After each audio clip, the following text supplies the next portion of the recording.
What's going on, everybody? And in this video, we are giving you a state of the market and some stock picks for March 25th, 2022. So if that sounds like something you're interested in to get you prepared for the next day, perhaps the next week ahead, consider subscribing, as that's what I do just here. Now let's get straight into state of the market. As far as stock picks, I might not actually have a lot of stock picks today. It's normally a lot of the same ones that I've been playing. Point out just a couple because of the fact that it is a Friday. Typically, we normally do selling on a Friday going into, just because of the fact it's a weekend. Still got a war going on, but as you can see, nothing is affecting the market. But the biggest thing going on currently right now, we did have extra sanctions put out by the U.S. Now, if you didn't notice, the market hardly even moved from those sanctions. And something I've been talking about is sanctions will have more of an impact on what goes on during earnings, and those ones that can overcome the sanctions and the ones that can overcome these China lockdowns, the ones that are going to be able to have a bigger impact and continue to push up and forward. But being said, today there's also something I haven't really talked about. EU is going through this big transition on determining what kind of sanctions they're going to place on Russia, because they get a mass majority of their oil from Russia. So being said, they are in quite the predicament, and they need to come up with some sort of plan. And this is kind of why the market stalled for a good portion of the day. Then towards the end of the day, we started kind of pushing a little bit. But ultimately, that this 45.22 mark has really been a mark we needed to break above. We're holding it right now. How are we going to do overnight is the ultimate question. If something happens with those EU sanctions, that could bring us back down. That could bring us back down to this level. I think we might actually perhaps even chop in this level, to be honest, with SPX. But we have to see how that does go. I think that is the biggest piece going into the weekend, is what goes on with the sanctions and how the market's going to take it. It's been talked about all day, so I don't think the market really cares. It did stall a little bit, but the market continues started pushing up towards the end of the day. So being said, again, the biggest thing is there is no new news. There's no new catalyst that is going to pull down the market.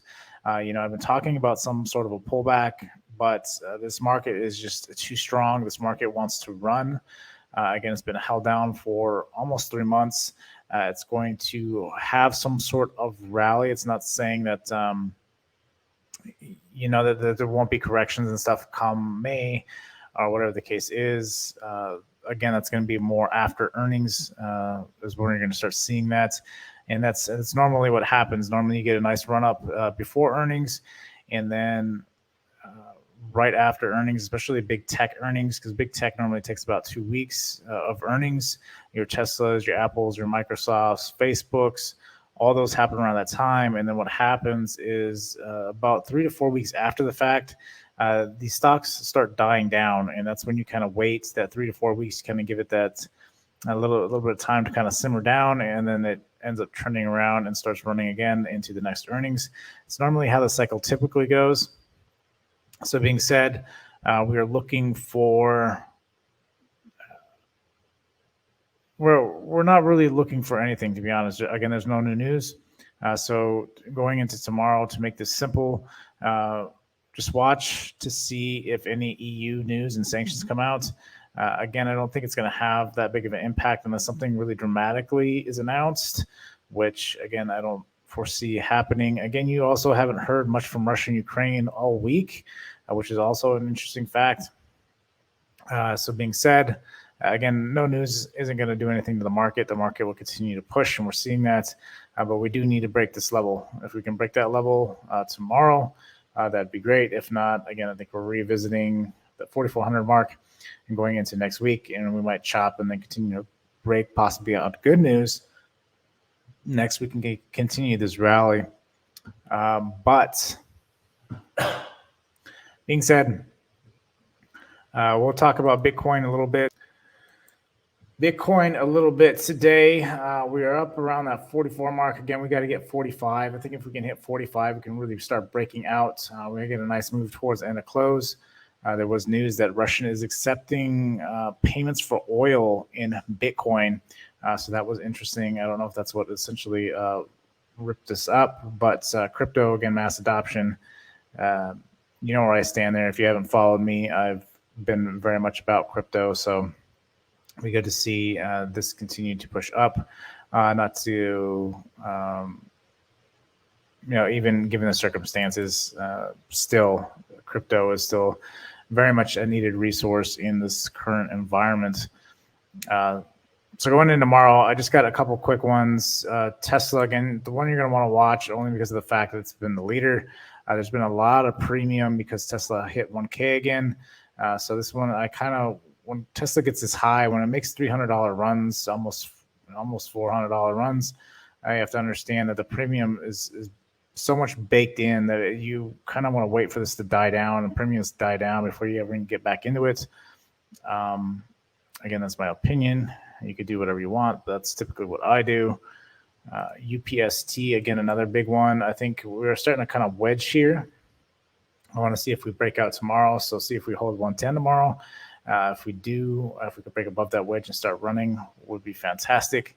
Again, SHOP, another big one. I've been talking about this. I've been waiting for this wedge break. I almost took it end of day. I did break at that last hour, and then it looks like it's holding so far. Again, the index is holding at a very critical level. If it doesn't break there, I think we're coming back down. It's not saying SHOP will come crumbling down, but I think we could possibly come back down to that 651 mark. The daily support, you got that daily support around 676. So see if we hold that. Again, we have this other trend line we're trying to break. So if we can break above the 738 mark, we can get a nice run going on SHOP as well. At Google, again, another big one to watch tomorrow. It did start ripping up towards the end of the day. It's one of the bigger runners. After it tagged this morning, it pretty much took off from that point. So that was another big one today. NVIDIA monster day. Looks like another bull flag. I did miss. This is one thing I talk about ratios. NVIDIA, if it'll start ripping like this, NVIDIA and AMD are typically the first ones to run when it comes to chips. ASML, I barely missed this one today. I was trying to get tagged. There was a break here. On this break, I tried to get tagged in, but I ended up barely missing it by actually a couple of minutes, and then it just ripped up for the rest of the day. But normally it will it will lag behind any other chip. So I try to watch this, and LRCX does the same thing. I typically lag behind everything. Normally you'll get bigger moves, but considering that NVIDIA moves so much, those other ones followed shortly after. So Airbnb, monster day as well. For the most part, it was a value play to watch. Again, tag that 200 at the 163 mark, and then had a nice push today. Most other things were pretty stagnant for the most part. Banks are starting to churn back up, which is a good sign. Again, we need the index to push through. If the index can push through, I think we'll start getting a bigger pop, because we're breaking a bigger resistance right now. So that's what I'm kind of watching for tomorrow. Again, that's pretty much what I got for today. I don't want to make this video too long. I've been making some of these videos pretty long considering the state of the market. So again, going in tomorrow, go light, go agile until I figure out what's going on. But if you've made it this far, thank you. And go ahead and smash that like button. Until next time, I'll see you guys later.